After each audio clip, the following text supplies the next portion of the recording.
Like करिए, subscribe करिए और बेल आइकन को दबाना बिल्कुल मत भूलिएगा ताकि फौरी तौर पे नोटिफिकेशन आपको मिल जाए जब भी हम एक नया वीडियो रिलीज करें। जय हिंद दोस्तों, शार्प फोकस के एक नए एपिसोड में आपका बहुत बहुत स्वागत है। अफगानिस्तान में क्या हो रहा है? मुझे तो डर लग रहा है वीडियो रिकॉर्ड करने में, क्योंकि जब तक मैं वीडियो रिकॉर्ड करूंगा और वो एडिट होगा, हो ना हो वहां पे हालत ही बदल जाए पूरी। पिछले 24-48 घंटों में क्या कुछ नहीं हुआ अफगानिस्तान में। खैर दोस्तों, इस वीडियो में मैं आपको कुछ ऐसी चीजें बताऊंगा जो कि आज भी सच हैं और वो 10 दिन के बाद भी सच रहेंगी। हुआ यूं कि तालिबान काबुल पर चढ़ दौड़ा, अशरफ गनी गायब, उनके जो मार्शल थे आर्मी के वो गायब, आर्मी ने फटाफट सरेंडर कर दिया और काबुल पे पूरा काबिज हो गया तालिबान। अब पूरे अफगानिस्तान के ऊपर दोस्तों तालिबान का राज है, ये आप समझ चुके होंगे, अभी तक आप खबरें देखते हैं। लेकिन खबरों के पीछे की सच्चाई क्या है, उसका एनालिसिस क्या है, यही हम आपको दिखाते हैं CFTV में, यही मैं दिखाऊंगा आपको शार्प फोकस में। ये जो पूरी वारदात हुई है दोस्तों, इसमें किसका फायदा है? ये हुई कैसे? अफगान आर्मी जो इतनी बड़ी थी, तालिबान से 4 या 5 गुना बड़ी थी, वो फोल्ड कैसे हो गई इतनी जल्दी? उसने बिना लड़े हार क्यों मान ली? और इससे फायदा किसका है? क्या भारत को कोई नुकसान है या भारत को फायदा है, या फिर मामला न्यूट्रल गियर में चलेगा? चलिए आज इसके ऊपर थोड़ा सा डिस्कशन हो जाए, बातचीत हो जाए। मुझे ऐसा लगता है, मेरा एनालिसिस ये है कि पाकिस्तान कितना भी सेलिब्रेट कर ले, कितनी भी खुशियां मना ले, लेकिन सबसे ज्यादा नुकसान पाकिस्तान को होने वाला है। आपको आश्चर्य हो रहा होगा कि मैं ऐसा बोल क्यों रहा हूं। आपको यह भी लग रहा होगा कि भाई तालिबान को खड़ा करने वाला पाकिस्तान, तालिबान को पैसे देने वाला पाकिस्तान, तालिबान की ट्रेनिंग करने वाला पाकिस्तान और तालिबान के साथ लड़ने वाली पाकिस्तानी फौज जो तालिबान के बीच में घुस के तालिबान के साथों साथ अफगान आर्मी के खिलाफ या अमेरिकन ट्रूप्स के खिलाफ भी लड़ चुकी है। ये सब बातें सच हैं, लेकिन दोस्तों कुछ और सच्चाई है। हमने एक पिछली वीडियो में भी डिस्कस करा था कि क्या हुआ था तालिबान को पिछले 21 साल में। तालिबान की थोड़ी बहुत सोच बदली है। दहशतगर्द तंजीम वो आज भी है। आज भी जो तालिबान है वो अलग अलग बातें करती है, उसके कॉल और फेल में फर्क है, यानी कि कथनी और करनी में फर्क है। लेकिन तालिबान ने पिछले 21 सालों में रूस से बात कर ली, इंडिया से बात कर ली, चीन से बात कर ली, ईरान से बात कर ली, अमेरिका से बात कर ली, तुर्की से बात कर ली, तजाकिस्तान से बात कर ली, और भी कई मुल्क हैं यूरोपियन यूनियन के जिसके साथ तालिबान का राब्ता है। यह कैसा तालिबान है जो एक समय पे बामिया में जो बुद्धा के स्टैचूज थे उनको भी तोड़ता था? यह कैसा तालिबान है जो लड़कियों के एजुकेशन पर पाबंदी रखता है, जो कहता है कि कोरोना वायरस की वैक्सीन अब इलीगल है? लेकिन यही तालिबान बैठ के हिंदुस्तान और अमेरिका के साथ दोहा में बातचीत भी करता है। ये तालिबान के 10 सर हैं। जैसे कि रावण के 10 सर थे, उसी प्रकार से तालिबान के भी 10 सर हैं। और अब मैं आपको बताता हूं कि तालिबान क्या करेगा और किस प्रकार से पाकिस्तान को नुकसान होगा या फिर भारत के लिए क्या इसके असरात होंगे। पहली चीज, तालिबान के पास इतना मैन पावर नहीं है कि पूरे देश पे, पूरे अफगानिस्तान पे काबिज हो जाए और कब्जा कर ले। ये बहुत मुश्किल होगा तालिबान के लिए। अगर तालिबान ऐसा समझ रहा है कि कर लेगा तो मुश्किल होगा। दूसरी तरफ नदर्न अलायंस दोबारा खड़ा हो रहा है और नदर्न अलायंस का साथ देने वाले कई लोग हैं। अब सब लोग वेट एंड वॉच का गेम चल रहा है यहां पर। रूस भी वहां पे सेंट्रल एशिया में वॉर गेम्स कर रहा है अपने, उसकी आर्मी का प्रेजेंस है। चाइना भी बड़े जिसको कहते हैं कि एक शार्प नजर से, पैनी नजर से इन सब चीजों को देख रहा है। भारत भी देख रहा है। तालिबान कोशिश करेगा कि पूरे मुल्क में अपनी हुकूमत अच्छी तरीके से जमाए। तालिबान कभी यह नहीं चाहता कि किसी और मुल्क में जाके कोई एक्शन करे, और तालिबान ने खासतौर से भारत को यह कह दिया है कि हमारा कश्मीर से कोई लेना देना नहीं है। पहली बात। दूसरी चीज, जो आपने अफगानिस्तान में चीजें बनाई हैं, सड़कें बनाई हैं, डैम बनाए हैं, स्कूल्स बनाए हैं, हम उनको नहीं तोड़ेंगे। हम आपका शुक्रिया अदा करते हैं कि आपने अफगानिस्तान के लिए काम करा निस्वार्थ भाव से। यह भी तालिबान ने कह दिया है।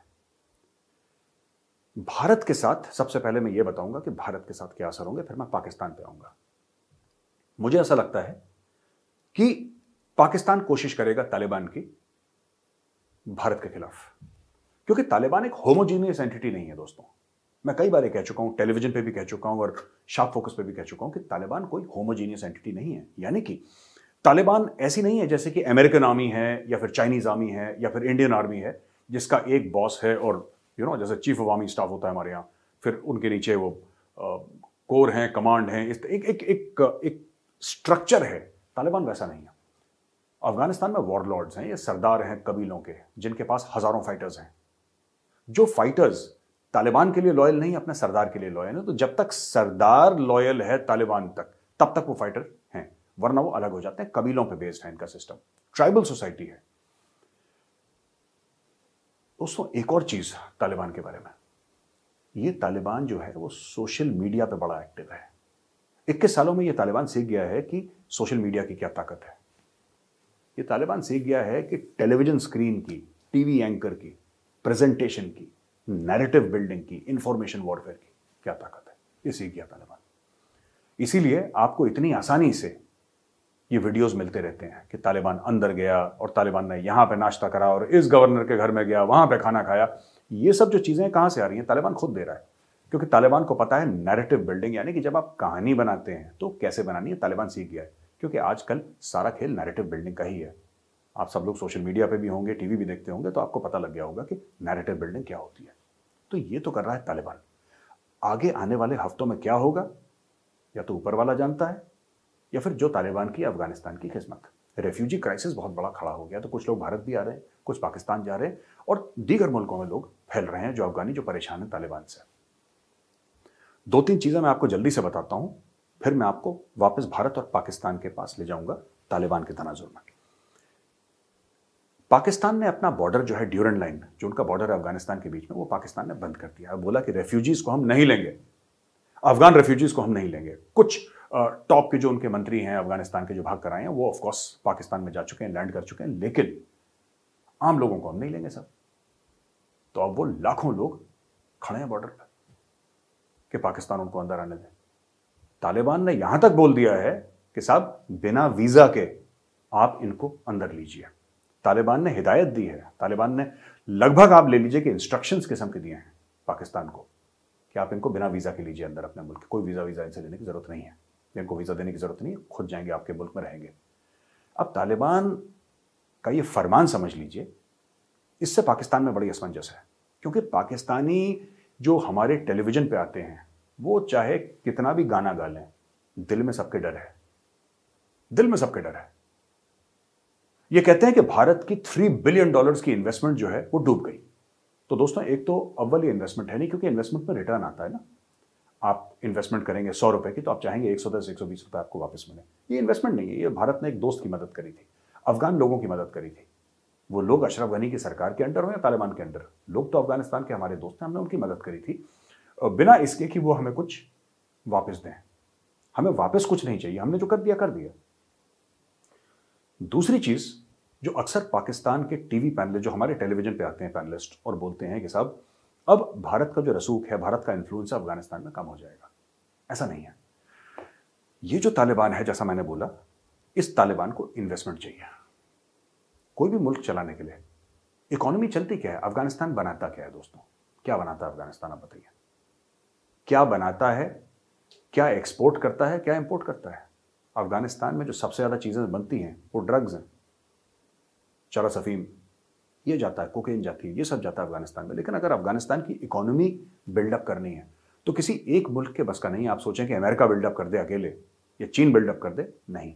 एक मल्टीनेशनल एफर्ट होगा, एक एफर्ट जिसमें कि 8-10 मुल्क साथ आएंगे और अफगानिस्तान को रीबिल्ड करेंगे। लेकिन इसमें जिसको अंग्रेजी में कहते हैं ना, जॉसलिंग फॉर इन्फ्लुएंस, जो पैसा लगाएगा वो कहेगा कि भाई तालिबान हमारी बात सुने। अब तालिबान उनकी कितनी बात सुनेगा ये कहने वाली बात है। लेकिन पाकिस्तान बिल्कुल इस पोजीशन में नहीं है, पाकिस्तान बिल्कुल भी इस पोजीशन में नहीं है कि पाकिस्तान पैसे लगाए, क्योंकि पाकिस्तान के पास पैसे हैं नहीं। और अब अफगानिस्तान पे क्योंकि तालिबान काबिज हो गया है, पूरा कंट्रोल कर दिया है उसने, अब उसको चाहिए इंटरनेशनल रिकॉग्निशन। वो चाहता है कि दुनिया उसको रिकॉग्नाइज करे एक लेजिटिमेट गवर्नमेंट के तौर पे। और ये आप देखेंगे कुछ दिनों में ये कहानियां शुरू हो जाएंगी। इसीलिए तालिबान ने मारकाट नहीं करी। यही कारण था कि तालिबान ने वो जो टैंकों से लटका देते थे लोगों को और तोप से उड़ा देते थे और गला काट देते थे सबके सामने वीडियो बना के, जो पहले कर चुके हैं ये सब काम नहीं करा। चुपचाप तालिबान आए और जैसे कंपनी बाग में आराम से आदमी चलता है ना, चलते चलते काबुल के अंदर घुस गए वो लोग। Not a shot was fired, एक हवा में 2-4 फायर वायर करे लोगों को डराने के लिए और तालिबान पहुंच गया। इसके पीछे भी बहुत बड़ी कहानी है जो मैं इसी वीडियो में आपको समझाऊंगा। तो दोस्तों, फायदा नुकसान क्या हुआ? प्रॉफिट एंड लॉस स्टेटमेंट होता है ना, जो बिजनेस करते हैं, धंधा करते हैं, उनको पता होगा। पीएनएल स्टेटमेंट, आज इसको लेके बैठते हैं। भारत को, जैसा मैंने बताया, तालिबान बोल चुका है कि साहब आप हमारे बीच दखल न दें, आप इन्वेस्टमेंट करें, जरूर यहां पे आए, हमें कोई दिक्कत नहीं है, आप इन्वेस्टमेंट करें, लेकिन आप जो हैं यहां से किसी भी सूरत में आप हथियार न दें दूसरी पार्टी को जो हमारे खिलाफ लड़ रहे हैं। और अगर आप हथियार नहीं देंगे तो हमारा कश्मीर से कोई लेना देना नहीं है। आपको जो कश्मीर में करना है करिए, हमें जो अफगानिस्तान में करना है करेंगे। और इस तरीके की मैसेजिंग उन्होंने दे दी। अमेरिका को भी क्या कंसर्न्स है मैं आपको बताता हूं। तालिबान वहां पे था, अमेरिका ने कभी इतना ख्याल नहीं दिया। मैं पहले की बात कर रहा हूं। प्रॉब्लम हुई 9/11 के बाद। हमें पहले वीडियो में भी डिस्कस कर चुके हैं, अमेरिका अफगानिस्तान में आया क्यों? क्योंकि ओसामा बिन लादेन ने वो जो जहाज थे अपने टेररिस्ट को भेज के 3,000 अमेरिकन को मार दिया। अमेरिका को जाहिर सी बात है अकाउंटेबिलिटी होनी थी। वो ढूंढते ढूंढते अफगानिस्तान पहुंचे और 21 साल के बाद वो वापस जा रहे हैं। गलत करा अमेरिका ने जो इतनी जल्दी छोड़ के चले गए। लेकिन जो बाइडेन की भी बात सही है कि अगर ये 4-5 साल और रुक जाते फिर भी यही हाल होना था एंड में। तो दे कट देयर लॉसेस, जैसे अंग्रेजी में कहते हैं ना, cut your losses and you leave. They cut their losses and they left, and they haven't left actually. America ने अफगानिस्तान को छोड़ा नहीं है, अमेरिका ने अपने आप को रिपोजिशन करा है। अमेरिकन इन्फ्लुएंस अफगानिस्तान में तालिबान के होते हुए भी बहुत ज्यादा। और मेरा एनालिसिस ये है, मेरा तर्जिया ये है कि ये सब जो हो रहा है, जो आप अपने टीवी स्क्रीन में देख रहे हैं, इसमें अमेरिका का हाथ है। हो ही नहीं सकता उसके बिना। अब ये तो डीलिंग वीलिंग जो हुई है दोहा में पीछे कई दीगर ममालिक से, और ये सब हुआ है, वो सब होगा। लोग गुस्से का इजहार भी करेंगे ना, क्या है तालिबान ने गलत करा है और ये करो वो करो, ये सब होगा। लेकिन ग्राउंड पे कार्रवाई मुझे नहीं लगता कि इतनी जल्दी होगी। मेरा ये एनालिसिस है personal, I could be wrong, but मेरा एनालिसिस है कि ग्राउंड पे इतनी जल्दी कार्रवाई होगी नहीं।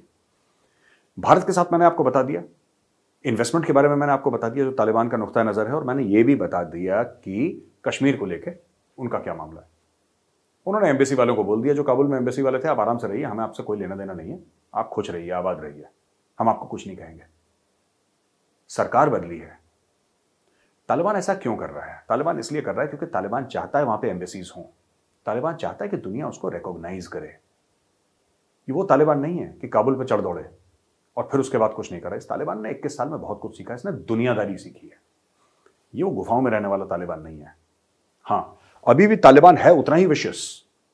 अगर आपको लगता है कि उनकी मार काट की फितरत, लोगों को जान से मारने की फितरत, लोगों पर जुल्म करने की फितरत अगर खत्म हो गई या कम हो गई तो ये बहुत बड़ी गलतफहमी होगी।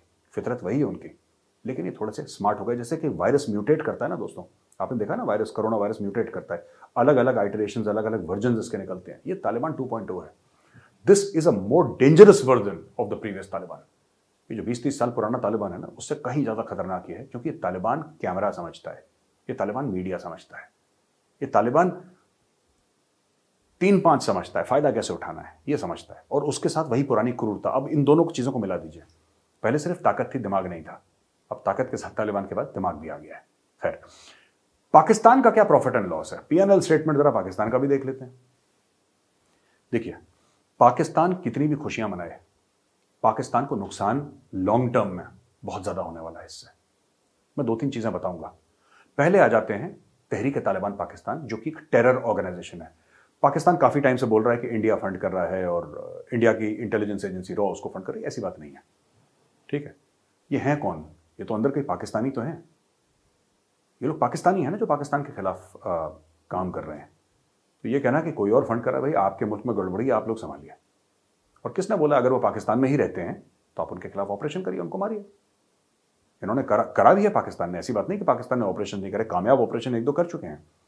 ये ज़रब अज़ब इन्होंने करा था और इन्होंने रद्दुल फसाद भी करा था मेरे हिसाब से, if I am pronouncing the name right. इन्होंने ये सब ऑपरेशंस करे थे पाकिस्तानी आमीन, और काफ़ी हद तक कामयाब भी रहे ऑपरेशंस। इसमें कोलैटरल डैमेज भी रहा, लेकिन at the end of the day ये काम हुए हैं। वहां पे हुआ ये है कि तहरीक तालिबान पाकिस्तान एक पश्तून ग्रुप है जो कि पाकिस्तान बेस्ड है। खैबर पख्तूनख्वा के एरियाज जो हैं उधर काफ़ी एक्टिव है। पाकिस्तानी स्टेट को रिकॉग्नाइज नहीं करता, कहता है कि ये सब इलाके पाकिस्तान से अलग होंगे, एक अलग इस्लामी मुल्क बनेगा, एक अलग इस्लामी निज़ाम बनेगा। और उनका ये भी कहना है, और CNN में इंटरव्यू के दौरान ये भी कहा था, हमने पिछले एपिसोड में आपको दिखाया था, कि हमारी लड़ाई जो है पाकिस्तानी फौज से है, पाकिस्तानी सिक्योरिटी एजेंसी से हमारी लड़ाई है। तो मस्जिदों में बम फोड़ना, स्कूल में बच्चों को मारना, आम इनोसेंट पाकिस्तानी सिविलियंस को गली मोहल्लों में मारना और बाजारों में बम ब्लास्ट करना, औरतों बच्चों को मारना, यह तहरीक तालिबान का मेन काम है। वो करते ही ये हैं। तो कोई इनको फ्रीडम फाइटर ना समझे। अगर किसी को गलतफहमी है कि साहब पाकिस्तान ये फ्रीडम फाइटर नहीं है, ये हैं टेररिस्ट, लेकिन ये चाहते हैं फ्रीडम पाकिस्तान से, तो उस लिहाज से खुद को फ्रीडम फाइटर कहते हैं। तहरीक तालिबान पाकिस्तान और अफगान तालिबान एक हैं, और यही कमर जावेद बाजवा जो आर्मी चीफ हैं पाकिस्तान के, पार्लियामेंट्री डेलीगेशन को उन्होंने यही बात समझाई थी। तो सब लोग बड़े शौक हो गए कि साहब हम तो गुड तालिबान और बैड तालिबान की बात कर रहे थे, हम तो सोच रहे थे कि अफगान तालिबान हमारे साथ है और TTP हमारे खिलाफ है। उन्होंने बोला नहीं साहब, ये पीछे से एक ही है, इसमें कोई फर्क नहीं है, कोई आप किसी भी गलतफहमी में मत रहिएगा, they are one and the same. तो अब होगा क्या? तहरीक तालिबान पाकिस्तान और अफगान तालिबान अगर एक हैं, जो कि जनरल कमर जावेद बाजवा के इंटेंट था बताने का, अगर ये एग्जैक्ट वर्ड्स नहीं भी थे, इंटेंट था बताने का, तो इससे यह होगा कि जब भी पाकिस्तानी आर्मी तहरीक तालिबान पाकिस्तान पे ऑपरेशंस करेगी या उनके ऊपर प्रेशर डालेगी, ये लोग अफगानिस्तान भाग जाएंगे और वहां पे इनके पास पूरी की पूरी शय होगी अफगान तालिबान की, क्योंकि सरकार अफगान तालिबान की, तो इनको पूरी शय मिलेगी। और जब मन चाहेगा ये अटैक करेंगे पाकिस्तानी आर्म्ड फोर्सेस के ऊपर, फिर वापस अफगानिस्तान चले जाएंगे। पहले भी ऐसे कई तंजीमें कर चुकी हैं, कोई नई बात मैं आपको नहीं बता रहा हूं कि जो पहले कभी नहीं हुई है, ये मेरे दिमाग से बात निकली नहीं। This is mainly history repeating itself. इसलिए पाकिस्तान ने फेंस लगा रखा है वहां पे, ड्यूरन लाइन के आसपास फेंस लगा रखा है पूरा, पर वो फेंस की कोई अहमियत नहीं। आएंगे, रॉकेट लॉन्चर मारेंगे, उसके ऊपर बम से उड़ा देंगे, फेंस अंदर चले जाएंगे और अंदर बाहर इनका चलता रहेगा। दूसरी चीज जो बड़ी इंपॉर्टेंट है कि जो पश्तून लोग हैं, हमने पहले भी बताया था, पश्तून जो हैं वो ड्यूरन लाइन को, यानी कि बॉर्डर जो है पाकिस्तान और अफगानिस्तान को, उसको मानते ही नहीं है। वो कहते हैं फ्रॉड है, ये पाकिस्तान का फैलाया हुआ झूठ है, ये तो हमारे इलाके में पाकिस्तान बैठा हुआ है। और इवन तालिबान इस चीज को कभी नहीं मानेगा। तीसरी चीज, पश्तून नेशनलिज्म। इस वक्त दोस्तों सबसे बड़ा, मैं अलग से एक वीडियो बनाऊंगा पाकिस्तान की फॉल्ट लाइंस के ऊपर, लेकिन आज मैं आपको बात बता दूं कि जो पश्तून राष्ट्रवाद है वो बहुत एक जबरदस्त चीज है, बहुत जबरदस्त चीज है। और किसी ने नवाबजादा अकबर बुख्ती साहब को, जो शहीद हो गए थे, परवेज मुशर्रफ ने उनको मरवा दिया था, वो बलोच लीडर थे, लेकिन उन्हीं की बात को पैराफ्रेज करके मुझे बताया था, उसको चेंज करके उन्होंने कहा बलोच के लिए था, लेकिन ये उन्होंने पैराफ्रेज करा था कि पश्तून जो अपने बारे में कहते हैं कि Pashtun for 5000 years, Muslim for 1400 years, Pakistani for 73 years. तो आप ये समझ लीजिए कि वो कहते हैं पहले हम पश्तून हैं, फिर हम मुसलमान हैं, फिर हम पाकिस्तानी हैं। तो अगर पाकिस्तान को ये लगता है कि बिल्कुल इनको कंट्रोल कर लेगा, ऐसा नहीं हो सकता। जैसे मैंने बताया, इस तालिबान ने बहुत खेला खाया है पिछले 21 सालों में, बहुत सीखा है। पाकिस्तान के सामने एक बहुत बड़ी रेफ्यूजी क्राइसिस खड़ी हो रही है। 3 से लेकर 5 लाख लोग शुरू में आए थे, शुरू में मैं आपको बता रहा हूं, वो अब 3 से लेकर 5 मिलियन हो गए, यानी कि 30 से लेकर 50 लाख हो गए जो पाकिस्तान के अंदर है। पहले 3 या 5 लाख आए थे शुरू में, अब वो 30 to 50 लाख हो गए और पाकिस्तान में हर जगह, कराची वगैरह में पूरे फैल गए। और Karachi is the main city of Pakistan, सबसे बड़ा तो वही सिटी है जो सबसे ज्यादा, पाकिस्तान की 60% से ज्यादा जीडीपी में जो कंट्रीब्यूशन है एक कराची शहर का है। तो पाकिस्तान को नुकसान होने वाला है बहुत जबरदस्त। एक तो रेफ्यूजी पॉपुलेशन को पालना आसान नहीं है, दूसरी चीज उनके साथ कौन कौन से लोग आए, कैसे लोग आए अंदर, आपको पता नहीं है, और घुस जाएंगे पाकिस्तान के अंदर ट्राइबल एरियाज में। आप क्या कर लेंगे, कहां कहां ढूंढ लेंगे, किस किस को ढूंढ लेंगे आप? यू सी, पाकिस्तान की भी जवाबदेही है ना। कल वो बोलेंगे कि बिरादर इस्लामी मुल्क है, अब मुसलमानों को क्यों निकाल रहे हैं यहां से, तो फिर पाकिस्तान हल्ला करेगा कि साहब ये यहाँ पे क्राइम फैल रहा है, ये हो रहा है। तो दुनिया भर की प्रॉब्लम्स हैं। दूसरी चीज है, पाकिस्तान के अंदर जो रेडिकलाइजेशन है वो ऑलरेडी ज्यादा पीक पे पहुंच रखा है। ये जो गजवाए हिंद का चूरन पाकिस्तानी खिलाते रहते हैं ना सोशल मीडिया पे, राइट, ये सब झूठी बातें कि ये होगा, वो होना जाना देखिए कुछ है नहीं, पाकिस्तान के कुछ बस का है नहीं। लेकिन पाकिस्तान इसी से डूब रहा है, क्योंकि पाकिस्तान को शायद ये रियलाइजेशन नहीं है कि किस लेवल पे एक्सट्रीमिज्म ऑलरेडी बढ़ चुकी है पाकिस्तान के अंदर, और अगर रियलाइजेशन है तो इस बात का रियलाइजेशन नहीं कि अब तालिबान वहां पे आ गया है तो उसके असरात पाकिस्तान पे क्या होंगे। Refugee population, economic crisis, crime, ethnic strife यानी कि कम्युनिटीज की आपस में लड़ाई, और रिलीजियस फैनेटिसिज्म, वही सुसाइड बॉम्बर वाला दौर जो काफी हद तक थैंक गॉड बंद हो गया था पाकिस्तान के अंदर, अब वो फिर से शुरू होगा। क्योंकि आप तालिबान को सेलिब्रेट कर रहे हैं, आप एक दहशतगर्द तंजीम को सेलिब्रेट कर रहे हैं। ठीक है, आपको लग रहा है बहुत अच्छा हुआ, नहीं। आप अगर तालिबान को अफगानिस्तान में रहने देंगे तो उसके असरात भारत तो लिमिटेड आएंगे, और जो आएंगे अगर कश्मीर में कभी आते हैं तो हम संभाल लेंगे, राइट। लेकिन पाकिस्तान कैसे संभालेगा। तीसरी चीज, एक हवा फैलाएगी, और मैं भी अक्सर ये बात कहता हूं क्योंकि बात सच है, पर लेकिन दोस्तों ये बात सिर्फ अफगानिस्तान के लिए सच नहीं है, ये हर जगह के लिए सच है। मैं आपको 2-3 उदाहरण देता हूं, तब आपको पता लग जाएगा कि बात हुई कैसे है। और इस बात का जो लोग कहते हैं कि Afghanistan is the graveyard of empires, लोग कहते हैं कि साहब आज तक अफगानिस्तान में कोई अपना झंडा नहीं गाड़ पाया, और बड़े बड़े सुपर पावर आए, और ये हो गया वो हो गया, ये सब कहानियां लोग सुनाते हैं। कहानी सच भी है काफी हद तक, अलेक्जेंडर भी आया था वहां पे, लेकिन महाराजा रंजीत सिंह ने अफगानिस्तान के ऊपर राज करा है, ये बात सच है। जो सिख एम्पायर था उसने अपने झंडे गाड़े हैं।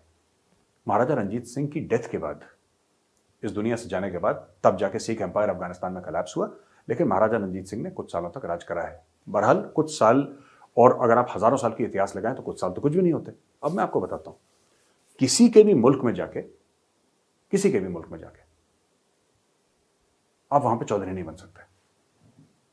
ये अफगानिस्तान के लिए सिर्फ सच नहीं है, ये हर एक मुल्क के लिए सच है। अंग्रेजों को जाना पड़ा हिंदुस्तान से, ठीक है।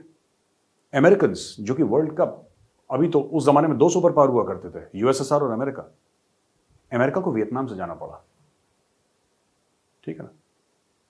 कोरिया में भी कोई ऐसे खास झंडे नहीं गाड़े। 1979 में चाइना ने वियतनाम को अटैक करा था, और चाइनीज आर्मी को मार पड़ी थी। वियतनाम इतना सा मुल्क है दोस्तों, इतना सा मुल्क, उसने चाइना जैसे बड़े मुल्क को मारा था 1979 में, खूब पिटाई करी थी चाइनीज की। ऑपरेशन पवन श्रीलंका, जिसमें इंडियन आर्मी गई थी श्रीलंका, इंडियन आर्मी ने भी बहुत कैजुअलिटीज ली हैं श्रीलंका में, बहुत ज्यादा कैजुअलिटीज ली हैं। आप कभी दूसरे के मुल्क में जाके नहीं जीत सकते, वो ठीक है। अफगानिस्तान में 2 सुपर पावर आए और दोनों चले गए, और आपने बड़े कि पाकिस्तानी कहते हैं जी हमने कर दिया, वो पाकिस्तानियों की आदत है हर एक आदमी से क्रेडिट लेने की, है ना। मैं देख रहा था पाकिस्तानी यूट्यूबर कह रहा था कि नील आर्मस्ट्रांग पहला बंदा था जिसने चांद पे कदम रखा था, तो किसी पाकिस्तानी पीछे से बोल रहा था कि जाने से पहले उसने कलमा पढ़ा है, एक्चुअली वो मुसलमान। ये पाकिस्तानी, ये लाहौर वाले जो वैरायटी लोग हैं, ये सब करते रहते हैं, सब उल्टी सीधी बात है, not to be taken seriously. But serious बात यह है दोस्तों, सबसे सीरियस बात यह है कि पाकिस्तान के ऊपर जो असरात पड़ेंगे अगले 10-20 साल में आपको नजर आएंगे। और मुझे लगता है कि पाकिस्तान का जो इम्प्लोजन है, जो अंदर से पाकिस्तान फटेगा, जो अंदर से इम्प्लोड होगा, उसमें अफगानिस्तान का बहुत बड़ा हाथ होगा। ये पूरा स्ट्रेटेजिक डेप्थ की डॉक्ट्रिन अभी भी है कीड़े जीएचक्यू रावलपिंडी में, जो पाकिस्तानी आर्मी के हेडक्वार्टर है, वहां पे काफी लोगों को अभी भी ये परेशानी है साथ। तो दोस्तों हमने डिस्कस करा चीन के बारे में, अमेरिका के बारे में, कश्मीर इंडिया के बारे में, फिर हमने पाकिस्तान का भी डिस्कशन करा, तहरीक तालिबान पाकिस्तान वगैरह वगैरह। लेकिन इसमें एक और फैक्टर है नदर्न अलायंस का। ये अहमद शाह मसूद, लायन ऑफ पंशेर, ये सब बातें करते थे पहले, तो उनका बेटा अभी 1000 से लेकर 2000 फाइटर्स लेकर तैयार हो रहा है, और नदर्न अलायंस को फिर से लोग मजबूत कर रहे हैं। और कौन कौन से लोग हैं जो नदर्न अलायंस को मजबूत कर रहे हैं? इंडिया एक जमाने में नदर्न अलायंस का बड़ा हॉट फेवरेट, मतलब इंडिया मानता था उसको। इंडिया ने फंड भी करा है, और इंडिया ने हथियार भी सप्लाई करे हैं, जहां तक कि मेरी नॉलेज जाती है। नदर्न अलायंस वाले हमारे दोस्त थे, और आज भी हमारे दोस्त हैं। अब ये वर्ल्ड के पास नदर्न अलायंस को कैसे इस्तेमाल करेंगे, ये कुछ आने वाले दिन बनाएंगे। क्योंकि अगर तालिबान शरीफों की तरह अफगानिस्तान में रहे और दुनिया को तंग न करे, अगर अमेरिका को यह बोल दे कि साहब आप फिक्र मत करिए, हम लोग इंश्योर करेंगे कि अफगानिस्तान की जमीन पे ना इस्लामिक स्टेट पनपेगा, ना इसमें अलकायदा पनपेगा, यानी कि अमेरिकन एसेट्स को, अमेरिकन एलाइज को और अमेरिका खुद को कोई नुकसान हम होने नहीं देंगे अफगानिस्तान की जमीन से, तो मुझे लगता है, ये मेरा एनालिसिस है, कि फिर तालिबान को सांस लेने के लिए लोग परमिट कर देंगे। Nobody has the appetite to go into Afghanistan and fight with the Taliban, क्योंकि वे तालिबान एक फौज नहीं है। तालिबान से 10 गुना बड़ी फौज अगर हो, प्रॉपर आर्मी हो, 10 गुना बड़ी, आप उसको हरा सकते हैं। लेकिन जो सिविलियन कपड़े में AK-47 पकड़ा है, आप गए, उसको ढूंढते ढूंढते आप गए, उसने अपनी AK-47 नाली में फेंक दी और सड़क के बीच में बैठ गया, और अमेरिकन सोल्जर्स को बोला गुड मॉर्निंग सर, आप क्या कर लेंगे उसका? उसके माथे पे थोड़ा ना लिखा है कि वो तालिबान है। Recognition becomes a very big problem. तो ये सब चीज़ें हुई हैं। तो नॉर्दर्न अलायंस का भी एक फैक्टर है, जैसा मैंने आपको बताया। आखिरी चीज़, लोग अक्सर मुझसे ये पूछते हैं कि मेजर साहब, आपने तो बोला था कि 3.5 लाख की अफगान फौज है और सिर्फ 75,000 तालिबान है। ये कैसे हो गया कि साहब ये फौज ने 75,000 के ऊपर 75,000 लोगों के सामने घुटने टेक दिए? दोस्तों, मेरा एनालिसिस इस चीज़ पे बेस्ड था और आज भी मेरा एनालिसिस वही है जो मुझे लगता है कि लॉजिकली होना चाहिए था, कि मैं इंडियन आर्मी से हूं और हम लोगों में एक बात है जो हम अक्सर कहते हैं। हम लोग कहते हैं विजय या वीरगति। ये कोर कॉन्सेप्ट्स हैं इंडियन आर्मी के ना, विजय या वीरगति। तो आप कभी ये नहीं देखेंगे कि इंडियन आर्मी वालों ने सरेंडर कर दिया या भाग खड़े हुए, ये आप नहीं सुनेंगे। आप ये सुनेंगे कि हाँ, सबके सब शहीद हो गए। मैं अक्सर 13 कुमाऊं की कहानियां सुनाता हूं। 13 Kumaon, battle of Rezang La, Charlie company, major Shaitan Singh की कहानी, जिनको परमवीर चक्र से नवाजा था भारतीय सरकार ने, वो कहानी। और ऐसे कई सारे और इंसिडेंट्स हैं। इंडियन आर्मी, चाहे पहले भी हो, आपने सारागढ़ी की कहानी सुनी होगी, जहां पे वो 19 सिख सिपाही 10,000 अफगान से लड़ गए थे। तो ये आज से नहीं, 250 साल पुराना इंडियन आर्मी का ट्रेडिशन है। We do not withdraw, we fight to the last man and last bullet. और ये हम करते चले आए हैं, चाहे कितनी भी कैजुअलिटी। ये हमारी थिंकिंग है। मुझे ऐसा लगा भी, और मैं सोचने पर भी मजबूर हुआ कि ये अफगान फौज है, ये 20-21 साल से अमेरिका ने इसकी फंडिंग कर रखी है। Best weapons, best equipment, best of everything, right? ये फौज क्यों नहीं लड़ी? आपने कभी सोचा ये फौज क्यों नहीं लड़ी और इसने घुटने क्यों टेक दिए? इसलिए नहीं कि तालिबान बहुत जबरदस्त फाइटर है। एक्चुअली तालिबान जबरदस्त फाइटर नहीं है। तालिबान कभी एक प्रॉपर फौज के साथ फेस टू फेस तालिबान ने लड़ाई नहीं करी, कन्वेंशनल बैटल, क्योंकि तालिबान में कैपेसिटी नहीं है लड़ने की। हाँ, औरतों पे कोड़े बरसाना, बच्चों को गोलियां मारना और छोटी छोटी लड़कियों को अपने हरम में शामिल कर, ये जो कोट अनकोट मर्दानगी के काम है, ये सब तालिबान करता रहता है। तो जो लोग कहते हैं ना तालिबान कश्मीर में आ जाएगा, तालिबान कश्मीर में आ जाएगा तो हत्या हो जाएगी इनकी, इनको पता ही नहीं लगेगा कि कहाँ से गोली गई और कहाँ से निकली। कश्मीर में इंडियन आर्मी है। और जैसा मैंने आपको बताया था, आप कितने बड़े तुर्रम खान हो, आप किसी के मुल्क में जाके नहीं लड़ सकते, बहुत खून खराबा होता है। तालिबान अपने मुल्क में चौधरी होंगे, और ज़रूर होंगे, कोई बात नहीं, हम मानने को तैयार है कि वो अपने मुल्क में चौधरी होंगे, लेकिन इंडिया में चौधरी तो इंडियंस ही हैं। ये समझ लेना चाहिए किसी को भी। हमको छेड़ना नहीं चाहते तालिबान को, लेकिन मुझे नहीं लगता कि तालिबान इतने अकल से पैदल होंगे, वो बोलेंगे चलो कश्मीर पे जिहाद करें। नहीं, ये नामुमकिन है। अगर कोई आके देख ले, अगर कोई जोर आजमाइश करना चाहे तो यू मोस्ट वेलकम, स्वागत है आपका। इंडियन आर्मी खड़ी है यहाँ पे, देख लेंगे हम लोग। आखिरी में मैं कहना चाहता हूं कि भारतीय सेना को, और ये अफगान आर्मी को समझाने के लिए मैं आपको बताता हूं इंडियन आर्मी में अलग क्या है। लोग कहते हैं ना कि जब सब कुछ फेल हो जाता है तो इंडियन आर्मी को बुलाओ। तो मैं इंडियन आर्मी का एग्जाम्पल देके मैं आपको अफगान आर्मी के बारे में समझाना चाहता हूं, जिसने सरेंडर कर दिया था। इंडियन आर्मी अलग क्यों है दोस्तों बाकी ऑर्गेनाइजेशन से? अलग क्यों है? मैं किसी ऑर्गेनाइजेशन को छोटा या बड़ा नहीं समझ रहा, सब बराबर हैं। इंडियन आर्मी और बाकी सारी ऑर्गेनाइजेशंस बराबर हैं। हम ना किसी से बड़े हैं ना किसी से छोटे हैं, we are all equal. Let me place that on record. But Indian army थोड़ी सी अलग है। क्यों? और इंडियन आर्मी की ताकत कहां से आती है? ये बड़े बड़े रॉकेट लॉन्चर और ये ग्रैडबीज और ये मिसाइल्स और ये AK-47, ये पावर नहीं है इंडियन आर्मी का, ये ताकत नहीं है इंडियन आर्मी की। ये तो औजार हैं जंग के, जिससे इंडियन आर्मी जंग लड़ती है। ये भारतीय सेना की ताकत थोड़ा ना है। जो मोरालिटी है ना, morality, ethics, ethos, regimental spirit, जज्बा, ये इंडियन आर्मी की कोर स्ट्रेंथ है। और कोई भी फौज इन कोर स्ट्रेंथ से लड़ती है। कहने की बात यह कि अफगान आर्मी को आपने हमवीज दे दी, आपने M4 कार्बाइन्स दे दी, आपने उनको सैटेलाइट फोन्स दे दिए, राइट? पर ये इथॉस कहां से आएगा? ये रेजिमेंटल स्पिरिट कैसे आएगी? अफगान आर्मी की इस कारकर्दगी से जो उन्होंने करा है, मैं इतना सरप्राइज हूं कि भाई, और मैं कड़वी बात कहना चाहता हूं यहां पे, क्योंकि इसके बिना लोगों को समझ में भी नहीं आएगा कि तुम मरे क्यों नहीं वहां पे। यार मैं ये जानना चाहता हूं, तुम फौजी थे, तुम मर क्यों नहीं गए वहां पे? जब किसी ने तुम्हारी जमीन पर कब्जा करा, तुम मर क्यों नहीं गए वहां पे? अगर तुम शहीद हो जाते अपने देश के नाम पे तो हम भी तुम्हें सैल्यूट करते, इंडिया से सैल्यूट करते तुम्हें कि हाँ ये शेर का बच्चा मरा। तुमने तो घुटने टेक दिया। This is not acceptable. फिर तुम में और पाकिस्तान आर्मी में क्या फर्क रह गया? पाकिस्तान आर्मी ने भी 1971 में सरेंडर करा था, तुमने अब सरेंडर कर दिया, बराबर हो गए ना, फिर क्या फायदा हुआ? How do you say that you are better than the Pakistanis? You are not better than the Pakistanis, you did not fight. मुझे इस बात का गम नहीं है कि अफगान आर्मी हार गई, इस बात का गम नहीं है। 1962 का युद्ध जो हमारा चाइना के साथ हुआ था, उसमें इंडिया हारा था, इसमें इंडिया हारा था। और हम सच बोलते हैं, पाकिस्तानियों की तरह थोड़ा ना कि सारी जंग हारने के बाद ये कहते हैं कि हम जीत गए। नहीं, 1962 का जंग इंडिया हारा था, लेकिन वी डिड नॉट सरेंडर। वही रिजंगला वाला एग्जांपल, 122 हमारे फौजी led by major Shaitan Singh, they were surrounded by 3000 Chinese. 3000 चीनी थे वहां पे जिन्होंने सराउंड कर दिया था रिजंगला में। इन्होंने मना कर दिया, पीछे नहीं हटेंगे। 122 में से 114 एक रात में शहीद हो गए थे। 13 कुमाऊं की चार्ली कंपनी, 1962 की बात कर रहा हूं, रिजंगला की। पीछे नहीं हटे, वो इथॉस है ही नहीं इंडियन आर्मी का। और यही इथॉस, लैक ऑफ इट, इसने अफगान आर्मी को मार दिया। लेटेस्ट वेपन्स, लेटेस्ट इक्विपमेंट, सब कुछ आपके पास, किसी चीज की कमी नहीं। There is no will to fight. वो लड़ने का जज्बा ही नहीं आ रहा। बिना जज्बे के लड़ाई थोड़ा होती है। आप कहते हैं साहब सैटेलाइट है, ये है, वो, दुनिया भर की चीजें हैं, दुनिया भर की चीजें हो सकती हैं, लेकिन दैट विल टू फाइट। और दूसरी चीज इनकी ट्रेनिंग। मुझे ऐसा लगता है, मेरे कोर्समेट हैं मेजर सुनील शेट्टी, उन्होंने आर्टिकल लिखा था चाणक्य फोरम में। आप अगर जाएं वहां पे तो आपको पता लगेगा, आप सर्च कर सकते हैं वेबसाइट पे। उन्होंने बात करी थी कि इनकी ट्रेनिंग अमेरिकन आर्मी ने गलत करी थी। इनके काउंटर इंसर्जेंसी ऑपरेशंस में ट्रेनिंग करी थी। काउंटर इंसर्जेंसी ऑपरेशंस में, रूम इंटरवेंशन में, इसमें अफगान आर्मी को ट्रेन करा था, क्योंकि वही काम अमेरिकन वहां पे कर रहे थे। अमेरिकन ने कभी ये नहीं सोचा कि एक दिन हम वापस जाएंगे और भाई इन लोगों को दे हैव टू होल्ड ग्राउंड।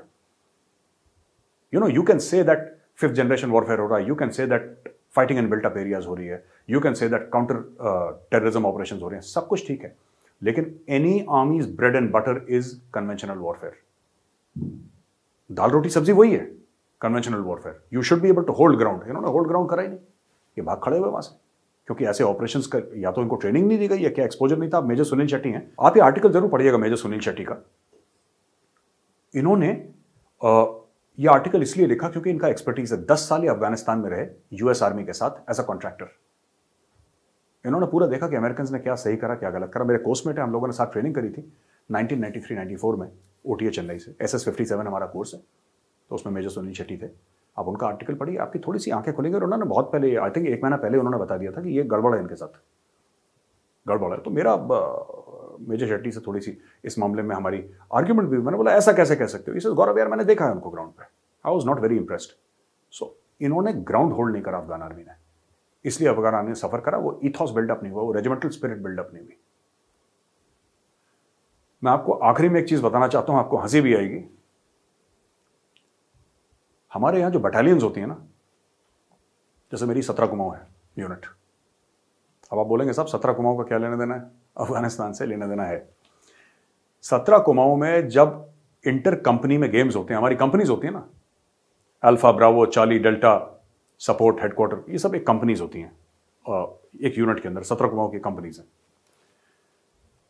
तो इन कंपनीज के बीच में जब गेम होते हैं ना, फुटबॉल, हॉकी के, तो इतने जोश के साथ वो गेम, मैं लड़ाई की बात ही नहीं कर रहा, मैं लड़ाई की बात नहीं कर रहा सर, मैं सिर्फ स्पोर्ट्स की बात कर रहा हूं, मैं खेल की बात कर रहा हूं। खेल के मैदान में जब ये लोग लड़ते हैं ना, अल्फा ब्रावो का, चार्ली की डेल्टा का मैच हो आपस में, तो आपको लगेगा कि भारत और पाकिस्तान की जंग हो गई। खून खराबा हो जाता है ग्राउंड पे, लोगों के हाथ पैर टूट जाते हैं, नाक से खून निकल जाता है वहां पे, इतने जुनून के साथ खेलते हैं। आपको लगता है कि कर क्या रहे हैं ये लोग। मैं एक नॉर्मल गेम जो होता है इन्फेंट्री बटालियन का, जब मैच होते हैं, अफगान आर्मी ने वो स्पिरिट नहीं दिखाई मैदान जंग में जो भारतीय सेना की एक इन्फेंट्री बटालियन फुटबॉल के गेम में दिखाती है। भाई तुम्हारा मुल्क था, तुम्हारा फर्ज था उसकी दिफा करना, तुम्हारा फर्ज था उसका प्रोटेक्ट करना। तुम मर जाते, हम तुम्हें सैल्यूट करते, तुमने घुटने टेक दिए और दुनिया याद रखेगी कि तुमने घुटने टेक दिए। तो दोस्तों, यह सूरत हाल है अफगानिस्तान का। मैं जल्दी अफगानिस्तान के बारे में एक और वीडियो आपके सामने लेकर आऊंगा, और मैं चाहता हूं कि फिर से आप लोग हमारा जो मोबाइल फोन ऐप है वो डाउनलोड करें, अपने दोस्तों को इसके बारे में बताएं। चाणक्य फोरम का ऐप जो है वो एंड्रॉयड में भी अवेलेबल है और वो iOS में यानी कि एप्पल के लिए भी अवेलेबल है, तो आप देखिए उसको। और हम जल्द ही जल्द नए प्रोग्राम्स भी लॉन्च कर रहे हैं जो आप देख सकते हैं। बहुत बहुत धन्यवाद आपका और जय हिंद। अगर वीडियो पसंद आया है तो लाइक का बटन जरूर दबाएं। Thank you.